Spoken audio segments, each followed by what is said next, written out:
त्यस्तो क्लिन छैन, पानी अलि सिमसिम परिरहेको छ। ग्लोरिया। अनि आज चाहिँ मैले झन्डै यो बन्द भएको 4-5 दिन भयो मम्मीलाई भेटेको थिएन। अनि मम्मीलाई भेट्छु भनेर, यो चाहिँ मेरो मामुको घर हो। मामु एक्लै बस्नुहुन्छ अहिले चाहिँ, किनभने अब बहिनी र म विवाह गरिसके पछाडि उहाँ एक्लै बस्नुहुन्छ। अनि मामीको घरबाट मेरो घर जसरी मैले अहिले मम्मीको घर देखिरहेको छु त्यसरी नै देखिन्छ।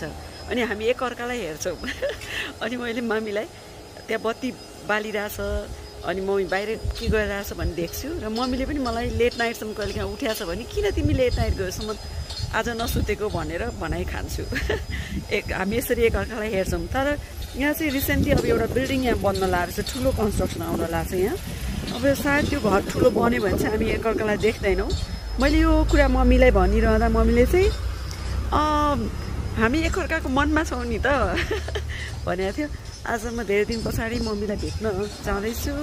जस्तो चाहिँ मैले उताबाट देखाएँ अघि मम्मीकोमा, यताबाट पनि यो कन्स्ट्रक्सन हुने ठाउँ र यो चाहिँ म बस्ने ठाउँ। यताबाट उता देख्छ, उताबाट यता देख्छ।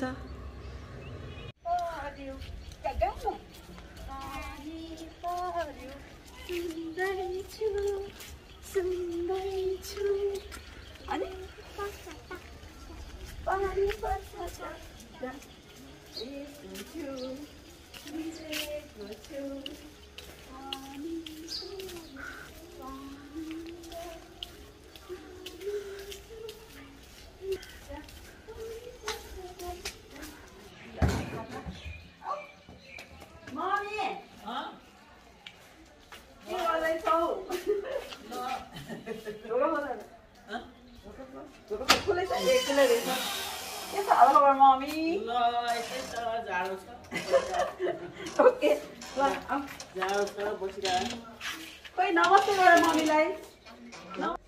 आऊ त्यहाँ बस्छ। ल के छ मम्मी? यस्तै छ, टिभी हेरेर बसिरह। टिभी हेरेर बसिरह। अनि कोही छैन नि, एक्लै बसिरह नि। अब सुतिए हामी पनि एकदम बाँकी एकछिन त्यहाँ सुतेर उठेँ।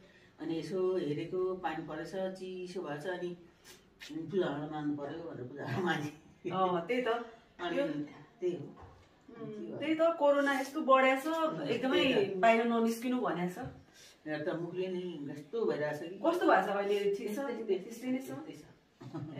त्यस्तै छ। कति गरे ऊ गरे, डाक्टर वैद्य ऊ सबै लगाइसकेँ, केही पनि भएन। त्यही त कस्तो कसरी अब यो फेरि अहिले त डक्टर कहाँ बाहिर निस्केर जान पनि अप्ठ्यारै छ कि। अनि अहिले त अवस्था सबै ऊ नै छ, कोरोना नै छ। अनि के जानु, के पनि साधन छैन होइन, चलाइ छैन, केही छैन। अब डाक्टर कहाँ नजाने गर्नुसम्म गरिसकेँ मैले। अब केही पनि भएन के, अब भएन। अब यो आफ्नो अङ्ग गुणै होला। अब म अलिकति यसो इम्युनिटी पावर बढ्ने चिजहरू खानु कोसिस गर्छु क्या। मसरुम खानु भनेको छ डक्टरले होइन। मसरुम माछा मासु खानु छोड्नु भएको छ। यसले गर्दाखेरि तपाईँलाई यस्तो भएको हो। प्राय मासु नखाने मान्छे चाहिँ यस्तो आउँछन् भनेर।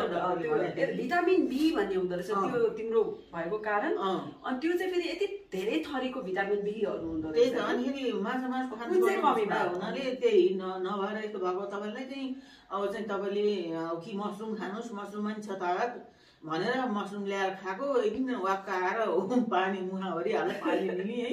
अनि त्यहाँ अनि फेरि खाएँ। अनि फेरि अनि पनिर पनि मिठो त लाग्दैन मलाई, मासु जस्तै लाग्छ है अलिअलि। अनि फेरि त्यही पनि उ गरिनँ, वास्ता नगरिकन खानु पानी लगाएँ। अहिले त एक पाउ ल्याएको 2-3 छाक उयो। अनि मैले चाहिँ वास्तवमा यो आएर भेटेर भिडियो नै बनाएको कारण चाहिँ अब त्यो मैले अहिले युट्युबमा केही घर बस्दाखेरि यसो हुन्छ नि समय बिताउनको निम्ति बनाउँछु। अनि केही टिप्सहरू केही त्यस्तै किसिमको। अनि मम्मीलाई, तपाईँको मम्मीलाई ल्याउने कि नल्याउनु भनेर अब त्यो युट्युब भनेर नि एउटा परिवार जस्तै हुन्छ नि। अब हेर्ने मान्छेहरूलाई त परिवार जस्तो लाग्छ। होइन, मामी देखाउनु त लायकै छैन मामी। किन छैन? हेर मम्मी, होइन यस्तो के हामी चाहिँ अब हामी संसारको सबभन्दा राम्रो मम्मी हो। तर नि अब के अरे सोचै छन्, यतिकै सन्तोकमा बसेर मान्छे हामी कि। हामीले लाउनुको सोख यताउतिको सोख के पनि छैन। उमेरमा अब अलिकति व्यवहार थियो, आफूलाई छोरी पढाउनु, कसरी आमा हुनुहुन्थ्यो, फेरि आमालाई पाल्नु, उनीहरूलाई बुढाबुढीलाई सुख दिनु, त्यो सब थियो। त्यतिखेर चाहिँ आफूलाई अब गाह्रै थियो नि, मलाई अब सबै त्यो चलाउनुलाई थियो। अहिले चाहिँ मलाई अब बुढाको पेन्सन आउँछ, आफूलाई पुग्छ, औषधि खाना पुग्छ, अनि त्यहाँबाट अब त्यो पुग्छ, अब जे खायो नि जे लायो नि पुग्छ, र पनि तै पनि सोख गएछ। अब त के उमेर आउँदाखेरि सोख थियो, त्यतिखेर थियो होइन। अब अहिले चाहिँ अब पुग्छ, सोख पनि छ, तर के अरे ऊ होइन, सोख छैन, इच्छा। अब म अलिकति यहाँलाई बताउँछु। मेरो मम्मी मेरो बहिनी चाहिँ भेजिटेरियनहरू हो। म कहाँबाट फुत्त निस्केँ यस्तो जे पनि खाने। मम्मीहरू चाहिँ स्वात्विक, अझ मम्मी त स्वयं पाक्यो भने पनि हुन्छ, किनभने आफै पकाएर खाने, पूजाआजामा एकदमै धेरै आस्था राख्ने, र गीता अनि त्यस्तै गरेर धर्म ग्रन्थहरू पढ्न मन लाग्छ मम्मीलाई। यहाँ आयो भने प्रवचन सुनेर जानुपर्छ है। मैले वास्तवमा आमा भन्ने त्यो एउटा हाम्रो टेलिभिजनको कार्यक्रम छ, धेरै पटक बोलाउनु भएको थियो, पहिला थियो त्यो। अनि मम्मीलाई मैले कतिचोटि भन्दा किन मेरो कुरा भन्ने भनेर नमान्ने मम्मी। दुःख सुख आफूसँग छ होइन। अब यो प्रचार गरेपछि त सबैले देख्ने बुझ्ने कुरा भयो होइन।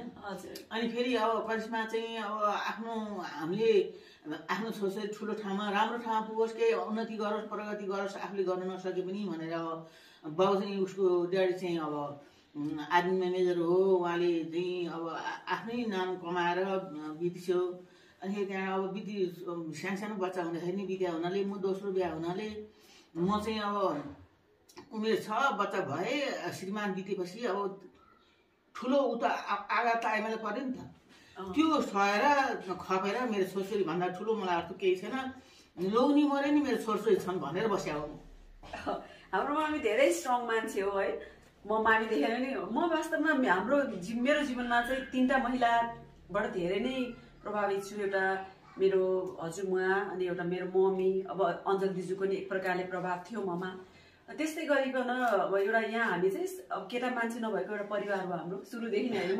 त्यही त अब दुःख भनेको कुरो आफ्नो भाग्यले पाएको दुःख हो, त्यो कसैले दिया दुःख होइन। भाग्यमा तौदीमा के थियो त्यही पाइयो।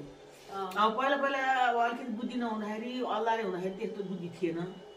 अब अहिले अलिकति इज्जत हुँदै आएपछि फेरि दुःख सुख भोगियो पनि, अनि सबै थोक थाहा पाउँदै आएपछि अनि दुःख सुख भनेको कुरो यो जिन्दगीको उ रहेछ, जिन्दगी चलाउने एउटा माध्यम रहेछ। यो माध्यमले मान्छेलाई भाग्यमा भएको कुरो नभोगी नहुने, तिनका नभोगी नसुख नपाइने हुनाले समयले बाध्य बनाउनु रहेछ मान्छेले भोग्नलाई। त्यो थाहा पाइयो अहिले। मम्मी अब यो त हाम्रो आफ्नो दुःख सुखको कुरा भइहाल्यो। मलाई अलिकति यो अहिले केमा बढी अपडेट हुन्छ, अपडेट भने मतलब के कुरा चाहिँ बढी जानकारी राखिरहेको छौ अहिले तिमीले? सरी है मैले कुरा काटेँ। म चाहिँ वास्तव मम्मीलाई तिमी भन्छु, हजुरले कतिले कमेन्ट गरेर गाली गर्नु होला, तर मेरो चाहिँ कस्तो भयो भने मम्मी बुवा बित्दाखेरि मम्मी 21-22 वर्षको मात्रै, 22 वर्ष। अब म अलिक ठुलो हुँदाखेरि मम्मीसँग एउटा साथीत्व भयो। मम्मीले मलाई चाहिँ नि जहिले पनि अब तिमी भन्ने बानी पर्यो होइन, नजिक छु एकदम म मम्मीसँग, त्यसैले तिमी भन्ने बानी पर्यो, त्यही म तिमी भन्छु, हजुरले माफ गर्नु होला, झन् नजिक महसुस हुन्छ। मेरो भइसकेको छोरीलाई कसै कम भन्नु मैले नि, अनि म तिमी भन्छु तिमी पनि होइन। मेरो बच्चाहरूले सानदेखि नै बोल्न नजाने नि होइन, बक्सिस सक्सिस भन्न नि जाने हो, सबै गर्थे। तर मलाई चाहिँ मेरो छोरीले त भने तिमी भने मन पर्थ्यो होइन। तिमी भने साथी जस्तो हुन्छ नि त होइन। अब म सानै उमेरमा नै विधवा भएँ, अब यिनै छोरछोरी मेरो साथी भए, त्यस कारणले मैले तिमी भने नि हुन्छ भनेर चाहिँ तिमी भन्नु लगाएको हो मैले आफ्नो। अनि त्यो थाहा छ मलाई मम्मी। अनि अहिले केमा त्यही त के बढी रुचि राखेर आजकल चाहिँ हेर्ने गर्छु तिमी टिभीमा अथवा किताब पढ्दा? होइन, म अब मलाई रुचि के हो, केमा हुँ अब त काल परिने हो, काल चक्रमा छौँ हामी। अहिले हुन्छ नि जस्तो कोरोनाको प्रकोप छ भन्दैछु, तर यो कोरोना के भएको भने कसैले ल्याएको नि होइन, कसैले पठाएको नि होइन, मान्छेमा यति शक्ति छ जस्तो नि लाग्दैन मलाई। यो कोरोना मान्छेले हाले यहाँ त्यहाँ भन्छन् होइन, यो गफ मात्रै हो, तर प्रकृतिले छर्या हो। पृथ्वीले नधान्ने मान्छे भइसक्यो अब, त्यसमा पनि सज्जन मान्छे नै छैन है। सज्जन मान्छे आफ्नो निस्वार्थ भावनाले कसैको सेवा गर्ने यस्तो छैन। अब पैसा भनेपछि मान्छे पनि मार्ने, मिसाल पनि हाल्ने, संसारलाई जे पनि गर्ने, जेमा पैसा भनेपछि जे पनि गर्छन् मान्छेले, यो भइसक्यो। अब पृथ्वीले भनेको भागवतमा के भनेको छ भने मलाई सबै थोक बरु म सहन्छु, मलाई झुटो बोल्ने मान्छेसँग बोक्नु सक्दिनँ, मलाई एकदमै गरम हुन्छ भनेको छ पृथ्वीले। यो भागवतमा छ होइन। यो नभएको कुरो काम नपा मान्छेले लेखा होइन त्यो भागवत गीता। हजुर। भनेपछि त्यो छ भनेपछि झुटो बोल्नु त पर्दा झुटोको कति सीमा नागेर मान्छेले जे पनि गर्न थाल्यो अब त के है। अब पाप धर्मको ठेगानै छैन अब त मान्छे त्यस्ता राक्षस भइसक्यो। राक्षस भन्नै महाराक्षस। राक्षसले त असुल थाहा पाउँछ, मैले के गर्दैछु भन्ने असुललाई थाहा हुन्छ। यो हुँदैन, यो नहुने कुरो भनेर अब द्रौपदीको छोरा सन्तानलाई उसले के अरे द्रोणाचार्यको छोराले अश्वत्थामाले मारे, दुर्योधनलाई त्यस्तो दुख्यो। यो अनैतिक काम हो भनेर नि बाहुनको छोराले त्यसरी सुकिया बच्चाहरूलाई मार्नुहुन्छ। त्यो त्यो त्यो दुर्योधन त अधर्मी हो नि त उता होइन। दुर्योधन त एकदमै दुश्मन हो त्यो, तर उसलाई धर्मको चेष्टै थिएन र पनि उसले त्यो अधर्म चाहिँ उसले सहन नसकेर यो अधर्म तिमीले गर्यौ, तिमीले यसको सजाय पाउनै पर्छ भनेको क्या दुर्योधनले। भनेपछि दैत्यले पनि आफ्नो असुल थाहा पाउँछ भने अबका मान्छेहरू त असुल पनि थाहा पाउनु छोड्यो क्या। हामी मान्छे जुनी हो, मान्छेको सुरत लिएर आएको छ, अनुहार लिएर आएको छ, हामीले जनावरको जस्तो बुद्धि बानी व्यवहार गर्नु हुँदैन भन्ने चेत त्यस्तो कसैलाई पनि छैन अहिले।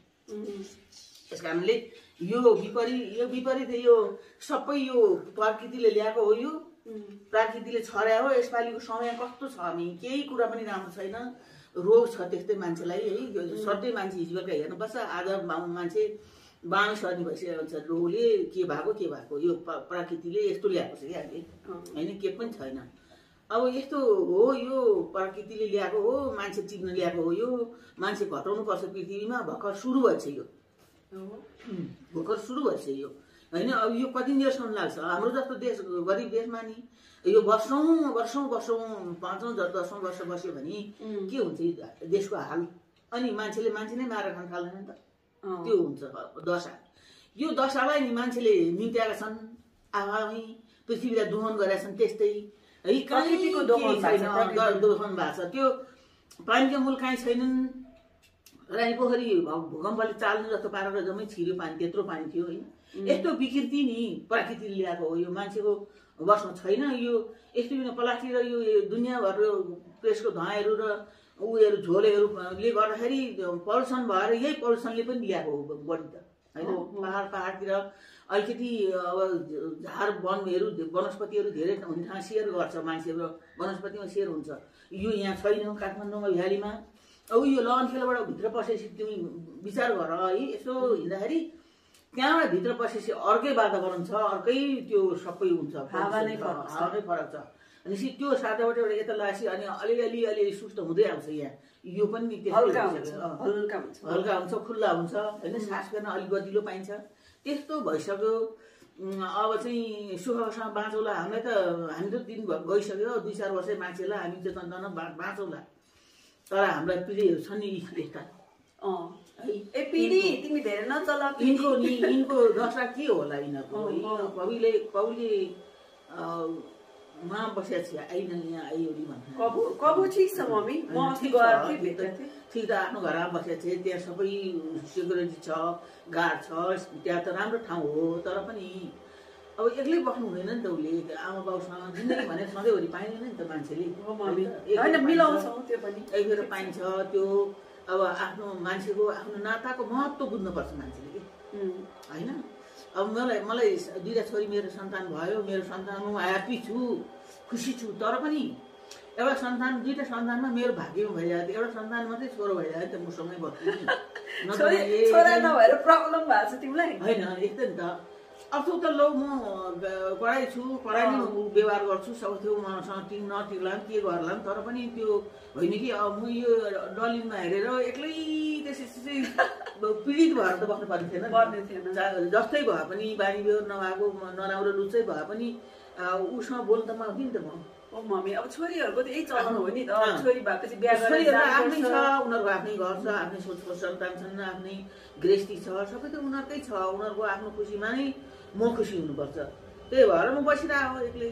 अनि के लाग्छ अहिलेको चाहिँ पोलिटिक्सको बारेमा? यो राजनीति कस्तो लाग्छ मम्मी? अलिकति राजनीति राजनीति त नि अब के अलिकति स्वार्थी मान्छे के अरे मनी माइन्डेड मान्छे अलिकति नगतिलो मान्छे विवेकहीन मान्छे त्यो खोज्न जानु पर्यो नेताहरू पनि हुन्छ क्या है किनभने नि पटक